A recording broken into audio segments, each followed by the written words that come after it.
అక్కడ ప్రధాని పదవి ఎక్కితే పాడే ఎక్కినట్టే, ప్రధాని పదవి పోతే ప్రాణాలు పోగొట్టుకున్నట్టే.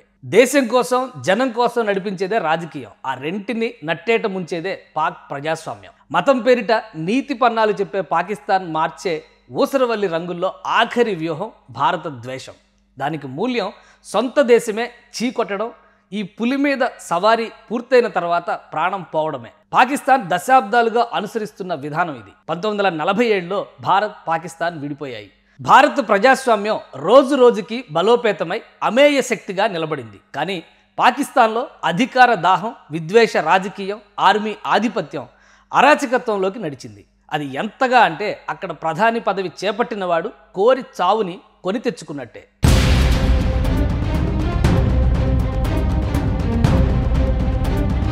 పాకిస్తాన్ ప్రధానమంత్రుల హత్యలు ఒక చీకటి చరిత్ర. పాకిస్తాన్లో 23 మంది ప్రధానులుగా బాధ్యతలు నిర్వహించారు. వారిలో లియాఖత్ అలీ ఖాన్, జుల్ఫికర్ అలీ భుట్టో, బెనజీర్ భుట్టో ముగ్గురు అత్యంత దారుణంగా హత్యకు గురయ్యారు.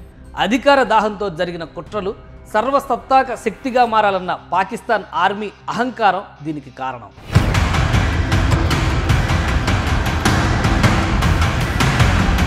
పంతొమ్మిది 1951లో రావల్పిండిలో రాజకీయ సభలో ప్రధాని లియాఖత్ అలీ ఖాన్ని కాల్చి చంపారు.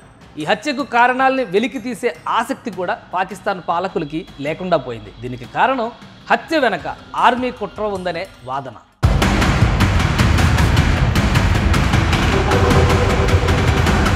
పాకిస్తాన్ చరిత్రలో నెహ్రూ అంతటి నాయకుడిగా చెప్పుకునే జుల్ఫికర్ అలీ భుట్టో 1977లో ఆర్మీ తిరుగుబాటుతో పదవి కోల్పోయి కోర్టు మార్షల్ అయ్యారు. హత్యా నేరం ఆరోపణలతో 1979లో బహిరంగంగా ఉరితీసింది అప్పటి సైనిక సర్కార్. ఈ ప్లాన్లో జనరల్ జియావుల్ హక్ కీలకంగా వ్యవహరించారు. తర్వాత ఆయనే పాకిస్తాన్కి సర్వాధికారి అయ్యాడు.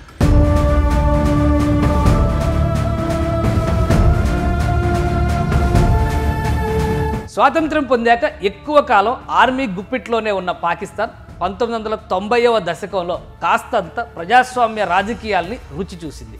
జుల్ఫికర్ అలీ భుట్టో కుమార్తె బెనజీర్ భుట్టో, నవాజ్ షరీఫ్ లాంటి రాజకీయ నేతల పేర్లు బాగానే ప్రపంచానికి తెలిసాయి. కానీ ఆ ఆశ ఎక్కువ కాలం నిలవలేదు. 1999లో కార్గిల్ కుట్రకు కారకుడైన జనరల్ పర్వేజ్ ముషర్రఫ్ సైనిక కుట్ర చేయడంతో మళ్లీ కథ తలకిందులయ్యింది.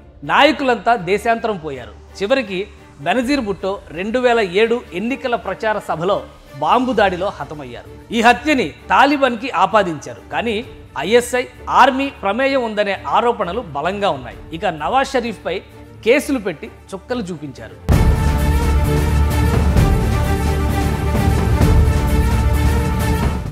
ఏళ్ల స్వతంత్ర పాకిస్తాన్ చరిత్రలో 30 ఏళ్లు ఆర్మీ రూలింగ్లోనే.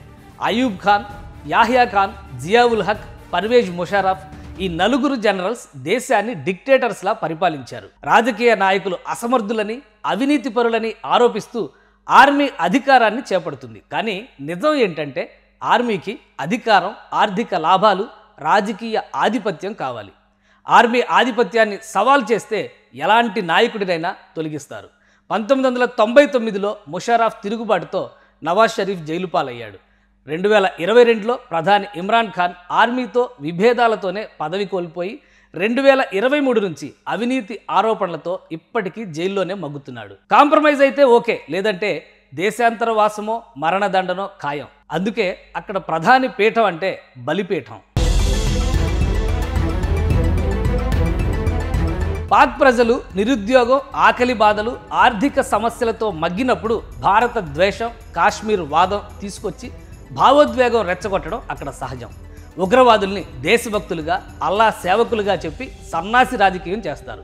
భారత్ చేతిలో చావు దెబ్బ తిని 1971లో కాళ్ళకి మొక్కి మరీ 93,000 మంది పాక్ సైనికులు లొంగిపోయినా నయవంచనకు బలయ్యామని, దేశాన్ని 2 ముక్కలుగా చీల్చారని మరింత ద్వేషాన్ని నూరిపోస్తారు.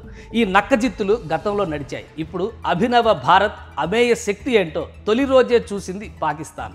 ఇంకా తోక జాడిస్తే కత్తిరించడం ఎంతసేపు?